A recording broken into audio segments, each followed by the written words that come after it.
Hi, Paul Sackers, Good News Planet. I'm speaking to Mark Moore. Good morning, Mark. How are you today? Good morning, Paul. I'm doing fine today. Thank you. Great. Today, World Stroke Day is coming up, October 29th, and the American Stroke Association Regional Ambassador, that's you, Mark, an author of a memoir, A Stroke of Faith, a stroke survivor's story of a second chance at living a life of significance. Wow. So when did you have your stroke? At the age of 46, 10 years ago, suffered a blood deficiency which caused my blood to clot, and it resulted in my having a stroke the Saturday before Mother's Day, and then the Monday after Mother's Day, I suffered a second stroke while still in the hospital. The second stroke led to some complications, and they had to perform life-saving brain surgery. Oh, boy. Oh, boy. So, and the good news is you're here to talk about it and to support this organization. Are you affiliated with the Stroke Association? Yes. You know, it's funny you mentioned that there, Paul, because I go around after recovering from the 2 strokes and brain surgery. I go around the country talking to people about stroke prevention and stroke recovery. And I was at a speaking engagement, and someone walked up to me, and it was a representative from the American Heart Association. And they looked at me and said, "Hey, Mark, would you be willing to be a spokesperson for the American Heart Association?" And I looked at the individual, Paul, and it was a funny story. And I go, yes, I will. I go, you do realize I didn't have a heart attack. I had a stroke.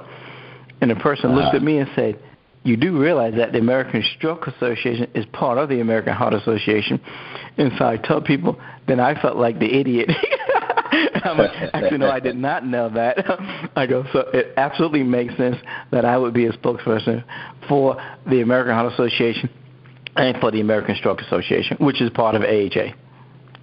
Okay. Well, I know you're involved with philanthropy, and you got a whole family there and grandchildren, the works. Let's talk about stroke now. Now, congratulations on that part. You're doing good work for the world. So how does somebody know that they might be having a stroke? How does that come? And thank you, Paul. And there are warning signs, and I would like to make your listeners aware of those. We use an acronym called FAST. FAST, and the S stands for facial drooping, the A stands for arm weakness, the S stands for speech difficulty, and the T stands for time to call 911. And Paul, I would ask your listeners to try to remember that acronym, FAST, FAST. And if anyone they know experience any of these signs, they could be an indication that they may be having a stroke. Okay. And we say time to call 911. And the reason we say that, Paul, is because what we found is that every minute we delay getting treatment, we risk losing 2 million brain cells a minute. So we use this. We say time is brain. It's so important to call 911 immediately and get to the hospital to get treatment. Yes. Well, fortunately, I've done stories about a stroke, and a stroke is Danny Glover's dad. Was it Danny Glover's dad? I think had a stroke, and I interviewed him a long time ago. I think so. No, I better check that before I say that. Like 15 years ago. Sure. Stroke is a serious item, and then it's a really kind of thing. How do you think people get a stroke? What do you think causes it? Do we know? We do know a stroke is what we use the term. A stroke is an attack on the brain, and more times than not, a clot is involved. But to your point, though, Paul, the fact of the matter is, and for your listeners, and given that we got World Stroke Day coming up, it's important that we try to educate folks on strokes. 800,000 people suffer a stroke every year. And when I heard that number, I'll be honest with you, Paul, I was like, wow, I didn't realize that many. Every 40 seconds, someone in this country is suffering a stroke. Every 40 seconds. So while you and I have been on this phone call, we've had numerous people suffer strokes already. Every 4 minutes, someone in this country is dying from a stroke. So I think those are statistics that people just need to be made aware of. The other thing, when I had my stroke, Paul, I was 46. And what I want to let people know is that a quarter of all strokes occur to people under the age of 65. Because, most people think strokes are associated with the elderly. In fact, the matter is a quarter of all strokes are people under the age of 65. Oh, boy. So people got to pay attention, all ages, right? Oh, absolutely, absolutely. I say all that stuff because really I do want to shock people in the fact that, a stroke, as you mentioned earlier, it's a serious issue. But here's the good news. 80% of strokes are preventable. And there are things, Paul, that your listeners can do to help themselves to hopefully not have a stroke. If they'll be willing to monitor their blood pressure, monitor their cholesterol levels, right? If they're diabetic, monitor their diabetes levels, right? Try not to drink. Certainly try not to smoke, and try to do excessive drinking, we like to say. Try to, really want to stay away from obesity and try to exercise. And Paul, what we found is if we can do those things, folks will put themselves in a good position to avoid having a stroke. Important work. Are certain ethnic groups more, prone to have a stroke? Absolutely. And we don't know all the reasons why. And I tell you, Paul, I'm African American, and African Americans are twice as likely to suffer stroke as other races. And we don't know all the reasons why, but it's important as African American that the things we just talked about in terms of monitoring your blood pressure and monitoring your cholesterol level and, trying not to smoke and no excessive alcohol drinking and monitoring diabetes levels and obesity. I think all those things will help us to avoid having a stroke.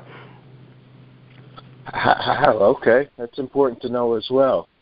How did you feel? How did the family come together? Because I see you have a whole family and all that kind of things. How do your caregivers? How did they help you here?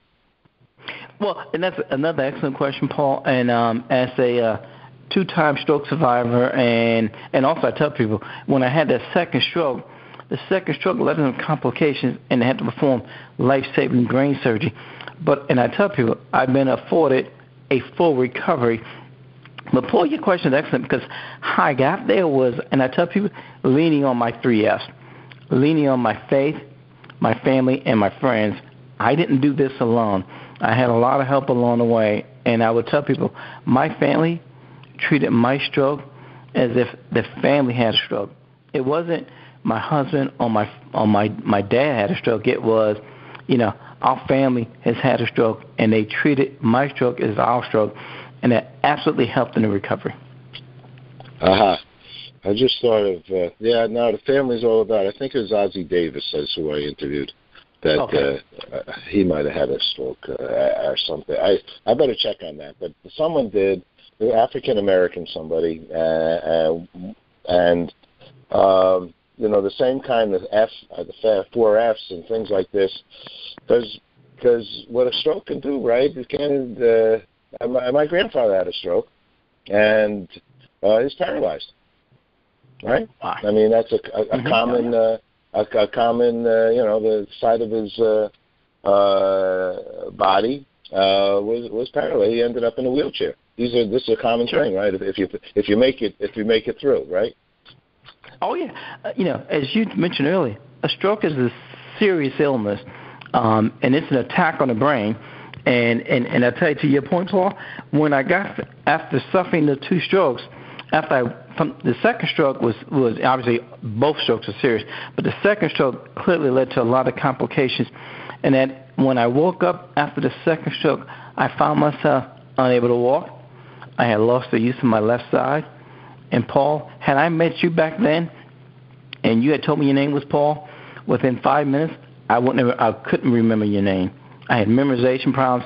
I had vision problems. It's a serious, serious ailment. Now, like I said, 80% of strokes are preventable, and we always tell people that. And those things we talked about earlier, blood pressure, cholesterol, those things can certainly help us prevent strokes. But, Paul, what that means is 20% of strokes are not preventable, and then it gets to your point. The issue is quality of life, right? And it's recovery. and that's what I was faced with, and it took a lot of hard work. But and now we've given a lot of somber news here, Paul.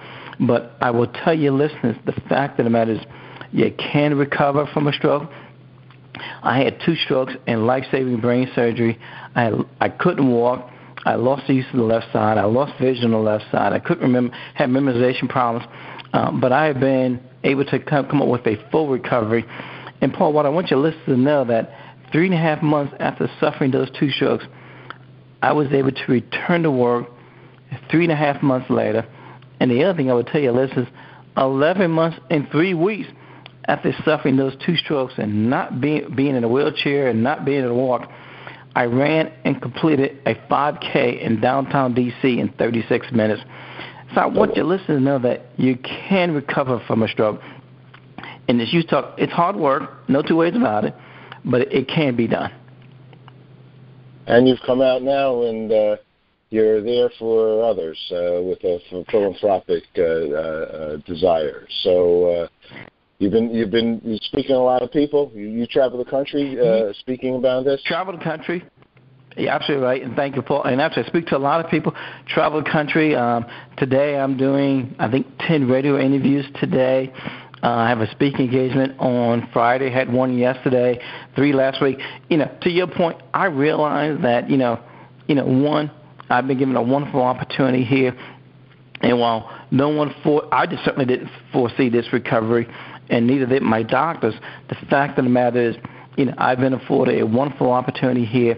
And both my wife and I, we want to give back, and we want to help others, because I realize this recovery, I didn't do this alone, right? I had a lot of help along the way, and I'm trying to help other people, and that's what I'm trying to do now. Beautiful, and you're doing it by far.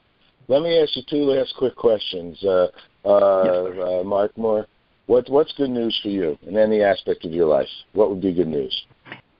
Well, good news for me would be if I were to meet someone and someone told me, Mark, I read your book, and I've been encouraged, and I'm turning to my faith, and I'm going to continue to work hard on my recovery. That would be good news for me. If I could reach one person, I would be happy. All right, and the last question, I will let you also know this. My name is Reverend Paul Slackus. I'm an interfaith, all-faith minister, because I can see and hear in your side you have faith, good, strong faith in your soul, and obviously because of your book, you're using those thoughts to celebrate the concepts of faith. Am I right here? That is correct. That's correct. And what I tell people is, and you Paul, and you're absolutely right. And I tell people, whatever your faith is, turn to your faith. A stroke is a serious illness. Don't try to go it alone. When I realized, when I woke up after being in a medically induced coma for 4 weeks, and my wife told me I suffered 2 strokes, and I couldn't walk, and I had a long recovery ahead of me. Paul, I'll be honest with you, I was devastated. Right, I was 46, and I'm like, wow, this is tough. And I realized that I had to turn to my faith, and I tell people, whatever your faith is, turn to your faith. And I say this because in the medical profession, they talk about in order for people to completely recover, they say on the back end they want people to get to a point where there's acceptance and hope, and which is, and they're absolutely correct. And for me, that hope was turning to my faith, and I tell people, turn to your faith. Is absolutely, it helped me by surrendering and turning this over to God. What happened was I realized that, before I did that, I'm like, this mountain's too big for me to climb. But once I surrendered and turned it over to God, then it didn't seem nearly as large, and my recovery absolutely took off after that, Paul, as I mentioned, whether it was returning to work after 3.5 months or running a 5K in 36 minutes. I mean, those things I could not have done on my own, I can tell you that. I understand. I'll be open with you. I was in a induced coma 4 years ago. My colon was broken. And wow. So for 3 weeks I was in intensive care there. Wow. Trying to get the toxins out of my body from the colon breaking. So I'm lucky to be alive myself, and I had faith before, I have faith now, but I've always been a believer in humanity and in life and love around me, and similarly to you, I've been lucky. I'm blessed. I use the word blessed. Absolutely blessed. Right? Absolutely. Paul, I sit here today and realize that I've been given a second chance. And as you touched on this, Paul, I want to help others. And as you said, what's a good day for me? A good day for me would be for us, you and I having this radio interview. And if one of your listeners listens to this and decides that, you know what, I'm going to turn to my faith, right, and to help me in whatever. It could be anything. It could be any challenge in life. If someone says, look, I'm going to turn to my faith, then that's a good day for me, Paul. I hear you. Last question, because yes, this sir. is one of the things that helped me when I got just, I guess, 3 months or 4 months after that. I'm involved with the International Day of Peace, World Peace Day, which is September 21st. 193 countries raised their hands in the United Nations for a Day of Peace. So for around 16 years, I've been involved with something in Central Park, and then I created a human peace sign in Times Square.